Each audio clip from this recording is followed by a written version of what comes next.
ವೇದಿಕೆ ಮೇಲಿರುವ ಗಣ್ಯರೇ ಹಾಗೂ ಸಭಾಸದರೇ, ಎಲ್ಲರಿಗೂ ನಮಸ್ಕಾರ. ವಸುದೇವಸುತಂ ದೇವಂ ಕಂಸಚಾಣೂರಮರ್ದನಂ ದೇವಕೀ ಪರಮಾನಂದಂ ಕೃಷ್ಣಂ ವಂದೇ ಜಗದ್ಗುರುಂ. ಸಾಕ್ಷಾತ್ ಭಗವಾನ್ ಶ್ರೀಕೃಷ್ಣನನ್ನ ಜಗದ್ಗುರು ಅಂತ ಕರೆದಿದ್ದಾರೆ. ಆದರೆ ಕೃಷ್ಣನ ಬಗ್ಗೆ ಹೆಚ್ಚು ತಪ್ಪು ತಿಳಿದವರೇ ಜಾಸ್ತಿ. ಅವನ ದೈವಿಕೀಲೆಯಲ್ಲಿ ಅವನು ಬೆಣ್ಣೆ ಕತ್ತವನು, ಹೆಣ್ಮಗಳನ್ನು ಕತ್ಕೊಂಡು ಹೋದವನು, ಸೀರೆ ಇರೋದವನು ಅಂತ ಹೇಳಿ ಭಾಳ ತಪ್ಪು ಕಲ್ಪನೆಗಳಿದೆ.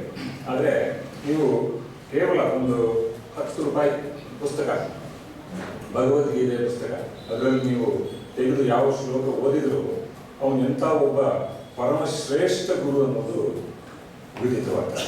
ಅದನ್ನು ನಾನು ಇಲ್ಲಿ ಹೇಳಿ ಬಯಸ್ತೇನೆ. ಯಾಕಂದರೆ ಯೋಗದ ಸಂಪೂರ್ಣ ಅಂಗವನ್ನು ಅರ್ಜುನನಿಗೆ ಅವನು ಬೋಧಿಸಿದ.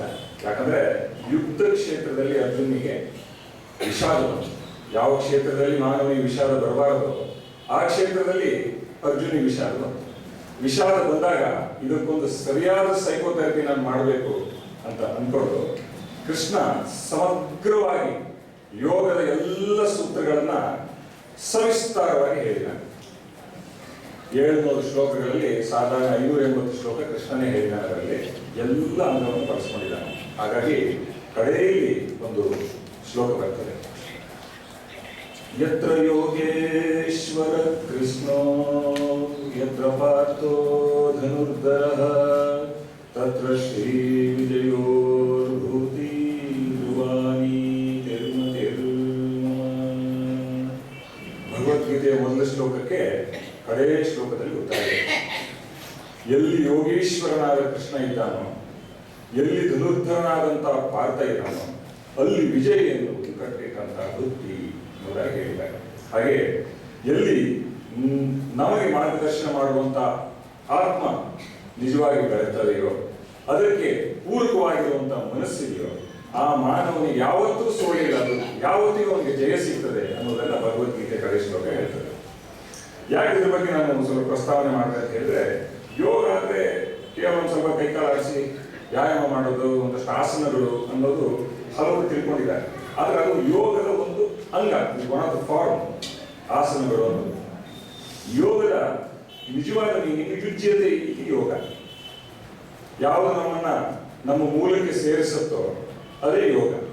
ಯಾವುದು ನಮ್ಮನ್ನ ಆದಿ ಸ್ಥಿತಿಗೆ ಸಮನಾಗಿ ಮಾಡ್ತದೋ, ಆ ಸಮಾಧಿ ಸ್ಥಿತಿಗೆ ತೆಗೆದು ಹೋಗ್ತದೋ ಅದೇ ಯೋಗ. ಆ ಯೋಗ ಎಲ್ಲ ಅಂಗಗಳನ್ನು ಕೂಡಿದೆ. ಅದರಲ್ಲಿ ಆಸನ ಅನ್ನೋದು ಯೋಗ. ಭಗವದ್ಗೀತೆಯಲ್ಲಿ ಕೃಷ್ಣ ಹೇಳ್ತಾನೆ, ಯೋಗ ಕರ್ಮಸು ಕೌಶಲಂ ಒಂದು ಮಾತು ಹೇಳ್ತಾನೆ 2ನೇ ಅಧ್ಯಾಯದಲ್ಲಿ. ಹಾಗೆ ಸಮತ್ವಂ ಯೋಗ ಉಚ್ಯತೆ ಅಂತ ಹೇಳ್ತಾನೆ. ಯಾವ ಮಾನವನಲ್ಲಿ ಸಮತ್ವ ಅನ್ನೋದು ಬರ್ತದೋ, ಎಲ್ಲದನ್ನು ಸಮಾನವಾಗಿ ತೆಗೆದುಕೊಳ್ತಾನೋ, ಹೊಗಳಿಕೆಯನ್ನ ತೆಗಳಿಕೆಯನ್ನ ಎಲ್ಲದನ್ನ ಸುಖ ದುಃಖಗಳನ್ನ ಹಗಲು ರಾತ್ರಿಗಳನ್ನ ಯಾವಾಗ ಒಬ್ಬ ಮಾನವ ಸಮಾನವಾಗಿ ತೆಗೆದುಕೊಳ್ತಾನೋ ಸಿದ್ಧಪಟ್ಟನಾಗಿ, ಅವನು ಯೋಗಿ ಆಗ್ತಾನೆ. ಅದು ಯೋಗ ಅಂತ ಹೇಳ್ಬೋದು ಅಂತ ಹೇಳಿದ್ದಾರೆ. ಹಾಗಾಗಿ ಕೃಷ್ಣನಿಗೆ ಅಂತಹ ಪಟ್ಟವನ್ನು ಕೊಟ್ಟಿದ್ದಾರೆ, ಜಗದ್ಗುರು ಅಂತ ಹೇಳಿದ್ದಾರೆ. ಒಬ್ಬ ಗುರು ಬರಬೇಕಿದ್ರೆ ಸಾಧಾರಣವಾಗಿ ಬರಲ್ಲ. ನಾವು ಗುರು ಚರಿತ್ರೆಯನ್ನು ನೋಡುವಾಗ ಸಾಧಾರಣವಾಗಿ ದತ್ತಾತ್ರೇಯನ ಕಥೆಯನ್ನು ನೋಡ್ತೇವೆ.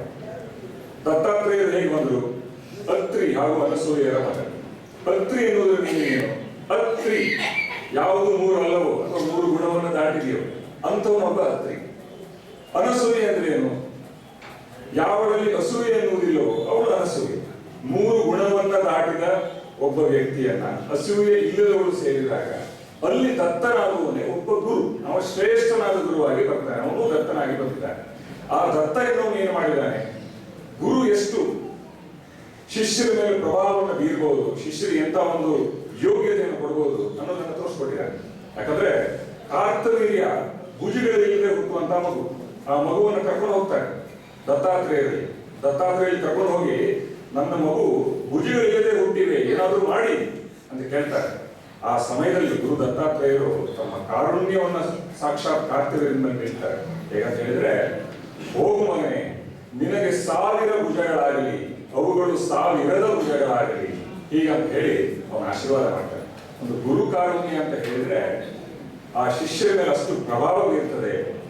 ಸಾಧ್ಯತೆ ಇಲ್ಲದೆ ಇರುವ ಮನುಷ್ಯನಲ್ಲೂ ಏನೋ ಒಂದು ಜಾಗೃತಗೊಳಿಸಿ ಅಂತದನ್ನ ಅವನಲ್ಲಿ ಹೊರತರ್ತಾರೆ. ಅವನನ್ನು ಒಬ್ಬ ಗುರು ಅಂತ ಹೇಳಿ ನಾವು ಗುರುತಿಸ್ಕೊಳ್ಬಹುದಾಗಿದೆ.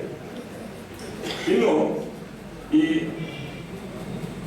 ಯೋಗಗಳಲ್ಲಿ ಹಲವು ವಿಧ ಇದೆ, ಅದು ಹೇಳಿದ್ರೆ ಸುಮಾರು ಆಗ್ತದೆ. ಇವತ್ತು ಇಂಥ ಗುರುಸ್ಥಾನವನ್ನು ಹೊಂದಿದವರು ನಮ್ಮ ರಾಘವೇಂದ್ರ ಶೆಣೈಯವರು.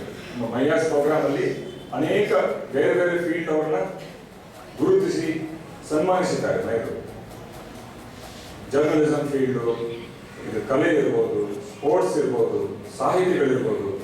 ನಮ್ಮ ಹಿಂದಿನ ಪ್ರೋಗ್ರಾಮ್ಗಳಲ್ಲಿ ಬೇರೆ ಬೇರೆ ಫೀಲ್ಡ್ ಅವನ್ನ ಗುರುತಿಸಿದ್ದಾರೆ.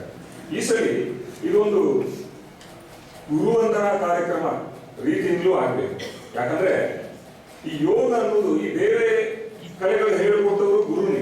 ಅದರಿಂದ ನಮ್ಗೆ ಏನೋ ಒಂದು ಕಲೆ ಕರಗತ ಆಗ್ತದೆ, ಅದರಿಂದ ನಮಗೊಂದು ಜೀವನ ನಡೆಸುವಂತ ಅಥವಾ ಒಂದು ಆದಾಯ ತಂದುಕೊಳ್ಳುವಂತ ಒಂದು ಯೋಗ್ಯತೆ ಬರ್ತದೆ. ಅದೆಲ್ಲ ಕರೆಕ್ಟ್, ಅವೆಲ್ಲ ಗುರುಗಳೇ. ಆದ್ರೆ ನಿಜವಾದ ಜೀವನ ಕಲೆಯನ್ನ ಕಲಿಸಿಕೊಡುವುದು ಒಬ್ಬ ಯೋಗ ಗುರು. ಹಾಗಾಗಿ ನನ್ನ ದೃಷ್ಟಿಯಿಂದ ಎಲ್ಲ ಗುರುಗಳಿಗಿಂತ ಒಬ್ಬ ಯೋಗ ಗುರು ಸರ್ವಶ್ರೇಷ್ಠ ಅಂತ ನಾನು ಹೇಳ ಬಯಸ್ತೇನೆ. ಯಾಕಂದ್ರೆ ನಮಗೆ ಜೀವನ ಸಮಸ್ಯೆಗಳು ಬಂದಾಗ ನಮ್ಮ ಯಾವ ಡಿಗ್ರಿನೂ ಬೆಲೆ ಬರಲ್ಲ, ನಾವು ಯಾವ ಪೊಸಿಷನ್ ಇದ್ದೀವಿ ಬೆಲೆ ಬರಲ್ಲ. ಯಾವುದು ಬೆಲೆ ಬರ್ತದೆ? ನಮ್ಮ ಆತ್ಮಬಲವನ್ನ ನಾವು ಹೇಗೆ ಸ್ಥಿರವಾಗಿಟ್ಟುಕೊಂಡು ಮನೋಸ್ಥೈರ್ಯದಿಂದ ನಾವು ಅದನ್ನು ಎದುರಿಸ್ತೇವೆ, ನಾವು ಎಷ್ಟು ಯೋಗಿಗಳಾಗಿದ್ದೇವೆ ಅನ್ನೋದನ್ನ ಅದು ತೋರಿಸ್ತದೆ. ಆ ಕಲೆ ಬರಬೇಕಿದ್ರೆ ನಿಜವಾಗಿ ಒಬ್ಬ ಯೋಗ ಗುರು ಅದರಿಂದ ಇರಬೇಕಾಗ್ತದೆ. ನಾನು ಮುಕ್ತವಾಗಿ ಹೇಳಬಲ್ಲೆ, ನನ್ನ ಜೀವನದ ಅತ್ಯಂತ ಕಠಿಣ ಸಮಸ್ಯೆಗಳನ್ನ ನಾನು ಅಧ್ಯಾತ್ಮ ಫೀಲ್ಡಿಗೆ ಬಂದ ಮೇಲೆ ನಾನು ಸಾಲ್ವ್ ಮಾಡ್ಕೊಂಡಿದ್ದೇನೆ. ಯಾರನ್ನ ಕೇಳುವ ಪ್ರಶ್ನೆ ಇಲ್ಲ, ನನ್ನೊಳಗೆ ಆ ಶಕ್ತಿ ಬರ್ತದೆ, ನಾನು ಅದನ್ನು ಸಾಲ್ವ್ ಮಾಡ್ಕೊಳ್ತೇನೆ. ಇದು ಹೆಗ್ಗಳಿಕೆಗಿಂತಲೂ ಅತ್ಯಂತ ಧನ್ಯತೆಯಿಂದ ನಾನು ಹೇಳ ಬಯಸ್ತೇನೆ. ಹಾಗಾಗಿ ನನ್ನ ದೃಷ್ಟಿಯಿಂದ ಯೋಗ ವಿದ್ಯೆಯನ್ನು ಕಲಿಸಿದಂತಹ ಗುರು ಒಬ್ಬ ಪರಮಶ್ರೇಷ್ಠ ಗುರು ಅಂತ ನಾನು ಇನ್ನೊಮ್ಮೆ ಹೇಳ ಬಯಸ್ತೇನೆ. ಅಂತ ಜೀವನ ಯೋಗ ಕಲಿಸುವಂತ ಗುರುಗಳು ಶ್ರೀಯುತ ರಾಘವೇಂದ್ರ ಶೆಣೈಯವರು. ಅವರಿಗೆ ಇಂದು ಮೈಯಾಸ್ ಯಕ್ಷಗಾನ ಪ್ರೋಗ್ರಾಮ್ ಅಲ್ಲಿ ಸನ್ಮಾನ ಮಾಡ್ತಾ ಇರುವುದು ನಮ್ಮೆಲ್ಲರಿಗೂ ಅತ್ಯಂತ ಸಂತೋಷಕರವಾದಂತಹ ವಿಷಯ. ಸನ್ಮಾನವನ್ನು ಪಡೆಯುವಂತ ಅವರಿಗೂ, ಸನ್ಮಾನ ಮಾಡುವಂತ ಮೈಯಾ ದಂಪತಿಗಳು ಹಾಗೂ ಜನಾರ್ದನ ಮಾವಯ್ಯ ಹಾಗೂ ಇಲ್ಲಿ ನೆರೆದಿರುವ ತಮ್ಮೆಲ್ಲರಿಗೂ ನಾನು ಈ ಶುಭ ಸಂದರ್ಭದಲ್ಲಿ ಶುಭ ನುಡಿಯನ್ನು ಆಡಿ ಧನ್ಯವಾದಗಳನ್ನು ಅರ್ಪಿಸಿ ನನ್ನ ಅಭಿನಂದನೆಗಳನ್ನು ಸಲ್ಲಿಸಿ ನನ್ನ ಎರಡು ಮಾತನ್ನು ಮುಗಿಸ್ತೇನೆ. ಯಕ್ಷಗಾನ